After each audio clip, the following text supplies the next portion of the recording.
الحمد لله رب العالمين الرحمن الرحيم أشهد أن لا إله إلا الله وحده لا شريك له وأشهد أن محمدا عبده ورسوله أما بعد قال النبي صلى الله عليه وسلم إن شئت صبرت ولك الجنة وإن شئت دعوت الله أن يعافيك متفق علیہ۔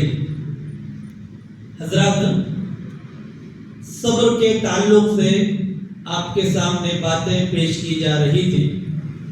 بخاری اور مسلم شریف کا ایک واقعہ ہے۔ یہاں پر حضرت عطا بن رباح رحمۃ اللہ علیہ تابعی ہیں، کہتے ہیں کہ ایک مرتبہ حضرت عبداللہ بن عباس رضی اللہ تعالی عنہ نے مجھ سے کہا کہ اے عطا، کیا میں تجھے اس روئے زمین پر جنتی عورت نہ دکھاؤں؟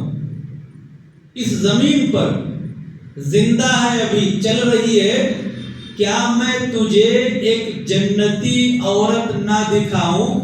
حضرت عطا بن رباح رحمت اللہ علیہ کہتے ہیں کہ اے عبداللہ بن عباس رضی اللہ تعالی عنہما، کیوں نہیں، آپ ضرور دکھائیے۔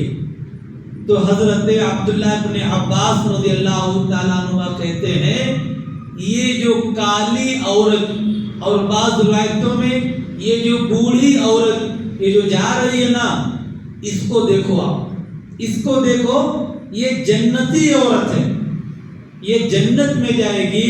اور پھر اس کے بعد پوری حدیث بتایا کہ دیکھو، ایک مرتبہ یہ عورت اللہ کے رسول صلی اللہ علیہ وسلم کے پاس تشریف لائی اور کہنے لگی کہ مجھے مرگی کا دورہ پڑتا ہے، مجھے ایک بیماری ہے جس کو مرگی کہا جاتا ہے، یا انگلش وغیرہ پڈس وغیرہ کہتے ہیں، وہ مرگی کا دورہ پڑتا ہے جس سے میں ننگی ہو جاتی ہوں، میرا بدن کھل جاتا ہے۔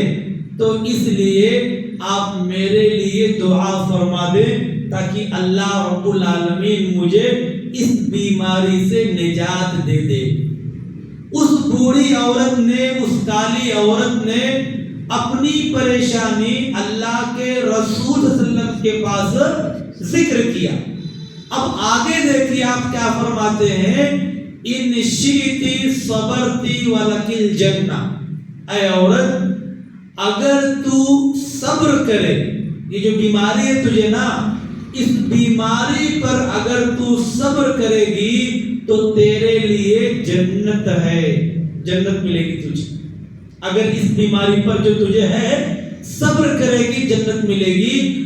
اور اگر تو چاہے تو میں اللہ تعالیٰ سے دعا کر دوں اور اللہ رب العالمین تیری اس بیماری کو تجھ سے دور کر دے، تجھے ٹھیک کر دے۔ دو آپشن آپ نے فرمایا، اگر تم اس بیماری پر صبر کرو گے تو صبر کرنے کی وجہ سے اللہ تعالیٰ تم کو دنیا میں اور آخرت میں کامیاب کرے گا، جنت میں جگہ دے گا۔ اور اگر تم چاہتی ہو اس بیماری سے تم کو چھٹکارا مل جائے، نجات مل جائے، تو میں اللہ سے دعا کر دیتا ہوں اور تم ٹھیک ہو جاؤ گی۔ وہ عورت کیا کہتی ہے؟ فقالت، اس عورت نے کہا، اصبرو، میں صبر کروں گی، مجھے جنت چاہیے، میں جنت میں جانا چاہتی ہوں، یہ جو بیماری ہے نا، اس بیماری پر میں صبر کر لوں گی، میں بیماری برداشت کر لوں گی، لیکن مجھے جنت چاہیے۔ اور پھر اس کے بعد گزارش کیا کیا؟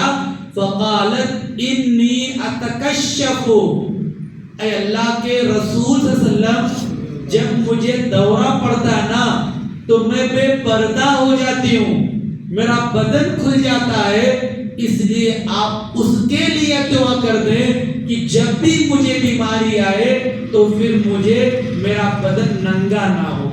تب آپ نے اس کے لیے دعا کیا، فدعا لہا، تو آپ نے اس عورت کے لیے دعا کیا کہ جب بھی اسے بیماری آئے یا جب بھی اسے مرگی کا دورہ پڑے تو اسے کپڑا نہ ہٹے یا وہ ننگی نہ ہو، اس کا بدن نہ کھلے۔